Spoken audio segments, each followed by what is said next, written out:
Welcome to this lecture on autoimmunity. Myself, Dr. Girish K., Assistant Professor, Postgraduate Department of Microbiology, Maharani Science College for Women, Mysore. Early in 20th century, Paul Ehrlich realized that the immune system could go wrong and instead of reacting against foreign antigens could focus its attack on self antigens. He termed this condition as horror autotoxicus. Mechanisms of self tolerance normally protect an individual from potentially self reactive lymphocytes.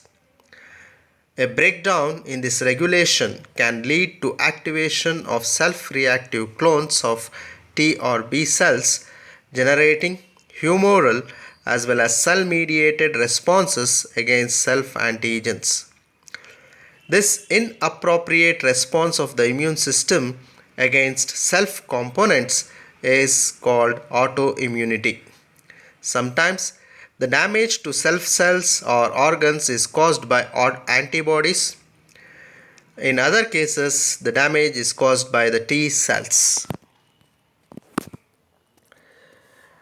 In 1900, Mechnikov observed that guinea pigs injected with their own spermatozoa produced sperm immobilizing antibodies. Donath and Landsteiner in 1904 identified circulating autoantibodies against erythrocytes, and this was the first description of autoimmune disease called paroxysmal cold hemoglobinuria in human beings. Dameshek and Schwartz in 1938 established the autoimmune basis for acute hemolytic anemia. How this autoimmunity develops? It is mainly because of breakdown of immunologic tolerance. What is this immunologic tolerance? Immune tolerance or immunologic tolerance or immunotolerance is generally a state of unresponsiveness of the immune system to own or self cells or tissues of an individual. That means it is an ability of immune system to identify self antigens as self and others as non-self or foreign. It is induced by prior exposure to that specific antigen. This occurs during the differentiation and maturation of T cells and B cells. Tolerance is classified into central tolerance or peripheral tolerance depending on where the state is originally induced. If it is in thymus and bone marrow, then it is central tolerance, or in other tissues and lymph nodes, then it is peripheral tolerance. The mechanisms by which these forms of tolerance, that is central and peripheral, are established, they are distinct from each other, but the resulting effect is similar. That is, the ability to identify self as self and non-self as non-self. Central tolerance is the main way the immune system learns to discriminate self from non-self. However, sometimes there will be defect in the development of central tolerance when peripheral tolerance will take part in development of the immunotolerance. Defects in both of these central or peripheral tolerance will cause autoimmune disease. However, tolerance also has negative effect. Development of immunotolerance by some pathogenic microbes and tumors help them to prevent their elimination by the host immune system. So in this diagram, you can find the mechanism of tolerance development by T cells. It happens in two steps: positive and negative selection. We know that the T cells and B cells, they are produced by the stem cells in bone marrow. After that, the T lymphocytes move to thymus. In thymus, there are two regions, thymic cortex and thymic medulla. In the upper part of this diagram, you can see what happens in thymic cortex, and in the lower part, it explains the mechanism in thymic medulla. Coming to what happens in thymic cortex, the thymocyte, that is the immature thymocyte from bone marrow, it enters the thymus. In the cortex, this immature thymocyte, having both CD8 and CD4 marker, will be exposed to cortical epithelial cells expressing self-antigens on MHC1 and MHC2, and those thymocytes which do not properly interact with the MHC molecules, those are killed by programmed cell death or apoptosis, and only the T cells with proper receptors capable of interacting with MHC molecules, they are retained, and this mechanism is called positive selection. Then these T cells having proper receptors move to the thymic medulla, where they get differentiated into T helper cells and cytotoxic T cells having respective markers, that is CD4 plus and CD8 plus. After this differentiation, both these cells will be exposed to macrophages and dendritic cells that carry or express self-antigen on their MHC1 and MHC2, and the T cells which have affinity to these cells will be killed by macrophage and dendritic cells. By this way, the immune system gets rid of the T cells which have affinity towards self-antigen, and only those cells which do not have affinity to self-antigens and can react only against non-self antigens, they are retained. In general, it is said that out of 100 cells that are produced, only 10 cells will be retained in the end, and other 90 cells and T cells are usually removed by the positive selection and negative selection. In positive selection, what happens? The T cells without proper receptors are removed, and in the negative selection, T cells which have affinity for self-antigens, they are removed.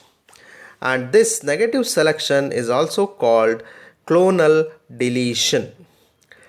In this diagram, you can again see the clear explanation of what explained earlier.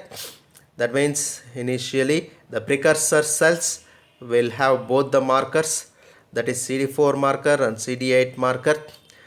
Among the pool of these cells, the cells which do not properly interact with MHC1 or MHC2, they are subjected for programmed cell death, and then they differentiate into CD8 cells and CD4 cells, and these cells will interact with the MHC molecules carrying self-peptide, and those cells which do not interact with MHC molecules carrying self-peptide, they are retained, while those molecules which interact with the MHC molecules expressing self-peptide, they are subjected to death or killed by dendritic cells, macrophages, as well as medullary epithelium cell. That is what is explained in this particular diagram. Next, moving to the B cell differentiation. As we all know, B cells also start their life in the bone marrow as pre-B cells. Stem cells in the bone marrow produce PB cells that migrate to lymphoid tissues, and there they get exposed to the antigens and mature. These pre-B cells, still when they are in the bone marrow, they undergo some maturation. Initially, they don't have antibody on their surface. That is, they don't have the BCR, B cell receptor. A maturation step then occurs that involves gene rearrangement of the immunoglobulin genes in those pre-B cells. This rearrangement results in the production of surface immunoglobulins, SIGs, and these are transported to the surface of the cell, which are now called as B cell receptors. Usually IgM and IgD act as the BCR. Mainly IgD acts as the BCR. The B cell, now with surface IgM and IgD, has become a mature but naive cell. That means they are not get exposed to any antigen. At this stage, the B cells with improper BCRs, they are removed, and this is called positive selection. In case of B cell, this happens in the bone marrow. Then in subsequent negative selection, naive B cells that express autoantibodies against self antigens, they are eliminated again within the bone marrow. This is called clonal deletion or negative selection. Like T cells, here also in the positive selection, B cells without proper receptor are removed, and in negative selection or clonal deletion, B cells that produce autoantibodies or having affinity to self antigens, they are eliminated. It is estimated that the bone marrow produces about 5 into 10 to the power of 7 B cells per day, but only 5 into 10 to the power of 6, that is only about 10%, are retained in the circulating B cell pool. That means about 90% of the B cells produced each day die without leaving the bone marrow. So this is about the positive and negative selection, which constitutes the central tolerance development. Central tolerance development. Next, peripheral tolerance. Peripheral tolerance is the second branch of immunological tolerance after central tolerance. It takes place in the peripheral immune system, that is spleen and lymph nodes. In the case when the central tolerance is not completely effective, peripheral tolerant mechanism eliminate or suppress autoreactive T cells that have escaped central tolerance mechanisms. Therefore, the main purpose of peripheral tolerance is to ensure that self-reactive T and B cells which escaped central tolerance do not cause autoimmune diseases. Dendritic cells and lymph node stromal cells play a role in the peripheral tolerance.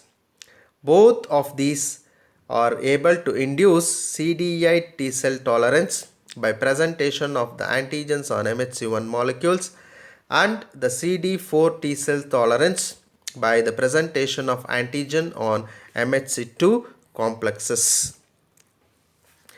In this diagram, you can see how the peripheral tolerance develops, the mechanisms of peripheral tolerance development. One is anergy, where the T cell will develop unresponsiveness against antigen. Deletion, where the self-reactive T cells undergo apoptosis. Suppression, where regulatory T cells will block the activation of self-reactive T cells. Induced anergy. Anergy is a state of inactivation wherein the lymphocytes remain alive but are unable to respond to the antigen. How this energy develops? T cells become non-responsive to cell antigens when the T cells interact with an MHC molecule plus self-antigen on an antigen-presenting cell only with TCR, that is signal 1, and without engagement of co-stimulatory molecules, that is signal 2. That means the MHC molecule on APC will only interact with the TCR, but there will be no interaction of co-stimulatory molecules present on both T cells as well as APC. So because of this, the T cells will enter into a state of inactivation or unresponsiveness called anergy. Though these T cells are alive, they are inactive against self antigens. Generally, T cells displaying CD28, a co-stimulatory molecule, tend to be activated by APC, and they can bring about the activation of immune response. If this CD28 is not expressed by the T cells, or if the T cells display CTLA4, which is an inhibitory molecule, the T cells tend to become anergic. Next, deletion. T cells with affinity for self-antigens, that is autoreactive T cells, are deleted by apoptosis, also called activation-induced cell death, that is AICD. Self-reactive T cells are activated by antigen-presenting cells. Such activated T cells then express FOS and FOSL on their surfaces. Few of these membrane-associated FOS cells may get cleaved off and form soluble FASL, that is SFASL, which is present in the circulation. Then the FAS present on the T cells will interact with SFASL or with membrane-associated FASL on other T cells, which will lead to the apoptosis of the self-reactive T cells, which will get depleted from the circulation. Suppression. Another mechanism of peripheral tolerance development is the suppression of self-reactive effector T cells by a type of T cells called T regulatory cells or TREGs. T cells that are exposed to the cytokine TGF beta, that is transformation growth factor beta, can differentiate into induced T regulatory cells, and it happens in the peripheral tissues. TREGs thus developed, they cause depletion of IL-2 from the environment and result in the secretion of tolerogenic cytokines like IL-10 and TGF beta. By these mechanisms, T regulatory cells inhibit the activation as well as proliferation of self-reactive T cells. They may even induce depletion as well as anergy of self-reactive T cells. By these three mechanisms, that is anergy, depletion and suppression, the self-reactive T cells are removed from the system in peripheral tolerance development.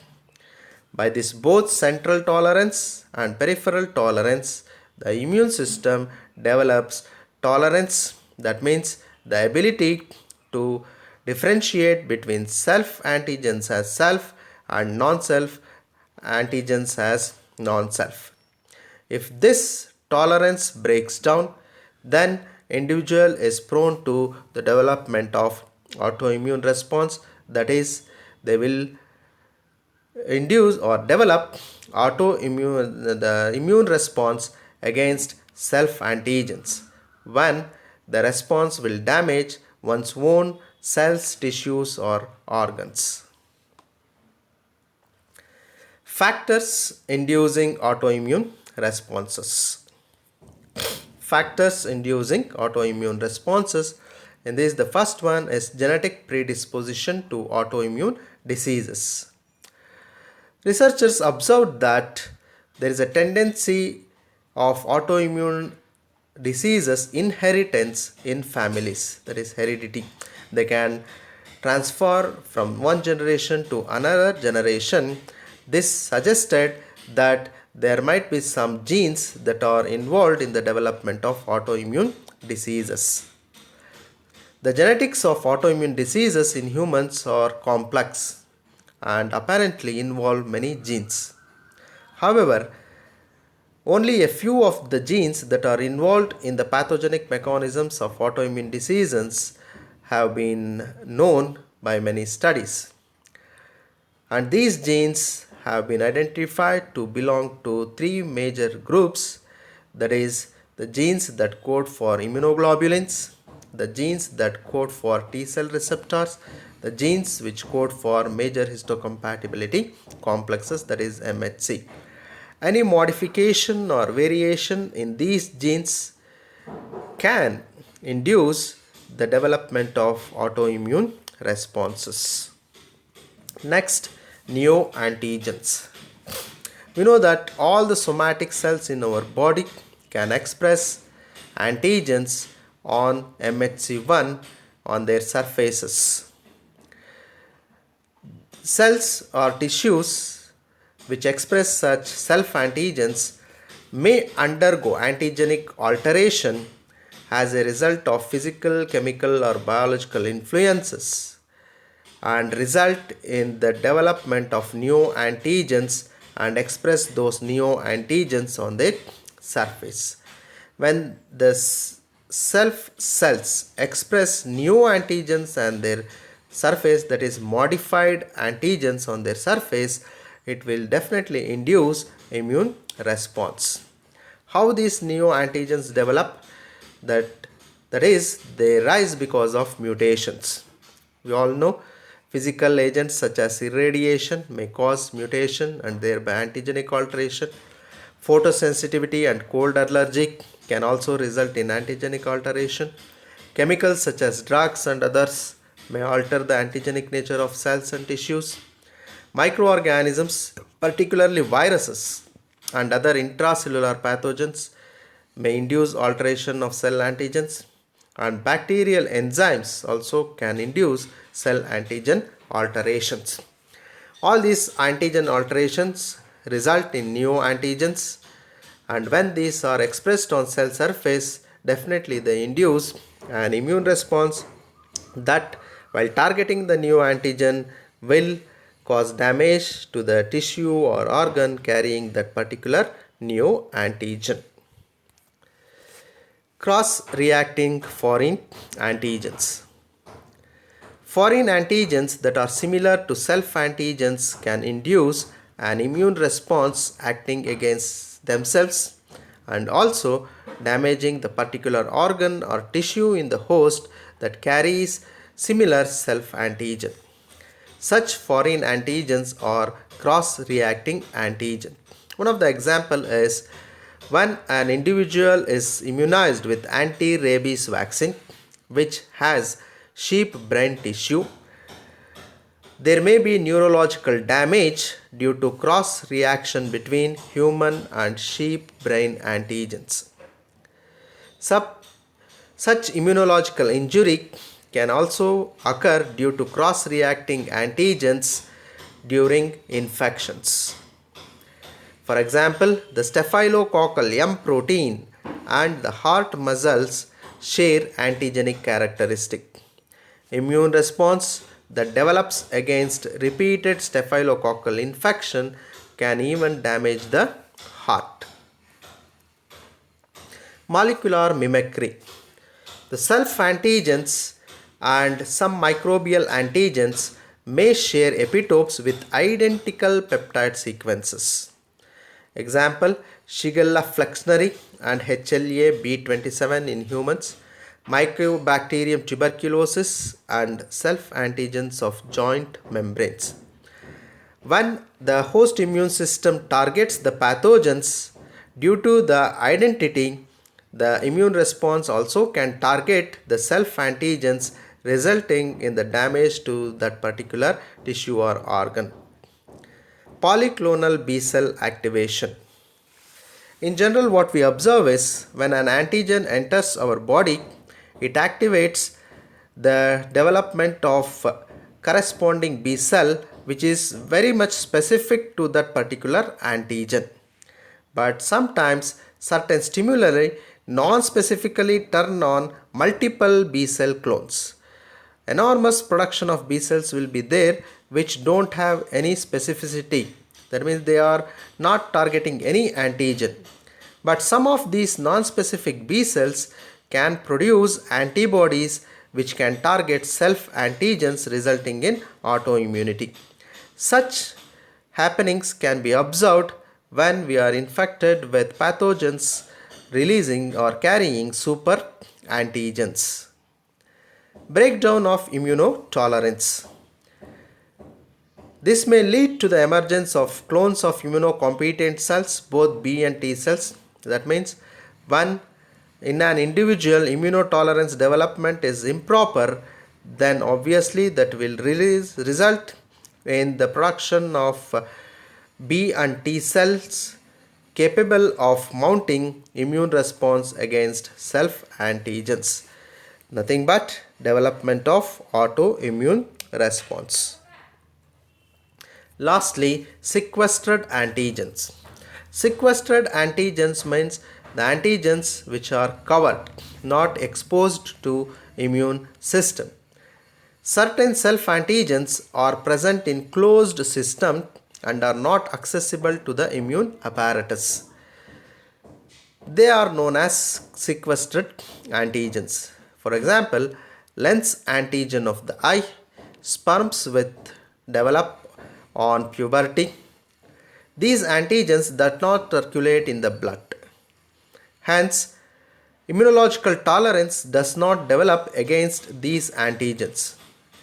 But when due to injury these antigens leak out to circulation, they are identified as non-self because immune system has not developed tolerance against them, and this will induce an immune response causing damage to the respective tissue. So these are some of the factors that can induce the development of immune response. In this diagram, we are going to observe how the immune responses develop. That means the mechanisms for the induction of autoimmune responses. The left you can see the inactivation of self-reactive T cell, especially the T helper cell, by release of sequestered antigen or inappropriate MHC expression on non-APCs or APC with the cross-reacting antigen. All this what we previously discussed, the factors inducing autoimmune response, they will result in the activation of self-reactive T helper cell. This activated T helper cell, then in the right top you can see it will activate macrophage, and that macrophage will result in the development of inflammation and local delayed type hypersensitivity, that is type 4 hypersensitivity DTH. Both this high degree inflammation and DTH will result in the damage of that particular tissue. Next, in the middle, the activated T helper cell will identify the MHC class 2 molecule expressing the self antigen on the tissue, and it will release IL-2 cytokine, which will activate and proliferate T cytotoxic cells, and this cytotoxic T cells will then come and identify that particular tissue expressing the self antigen and bring about the lysis of that particular cell, resulting in tissue damage. This is the cell mediated immune response. Then below, the activated T helper cell can undergo differentiation and maturation into plasma cell, which will produce autoantibodies capable to target the self antigens on the tissue. which will identify the self antigens on the tissue and attack the tissue, bringing about damage to that particular tissue. And this is the humoral mechanism. Therefore, what we observe is that in the development of autoimmunity, we find all the three immune mechanisms involved. That is the inflammation and local DTH, which is the innate mechanism. Then the involvement of cytotoxic T cells, that is the cell mediated immune response, and the production of plasma cells and the autoantibodies, that is humoral immune response. In total, all these immune response result in the same result, that is the tissue damage, which is the final result of autoimmune responses. So this is about the mechanisms involved in the induction of autoimmune responses. What we observe here is that T helper cell is the major player in the induction of autoimmune responses. So with this, we come to the end of this particular class, wherein we learnt how the immunotolerance develops in central and peripheral tolerance development mechanisms, and what are the factors that influence the development of autoimmune responses, and the mechanisms for the induction of autoimmune responses. Thank you. And these are the references which you can go through for still more information regarding this particular topic. Thank you all.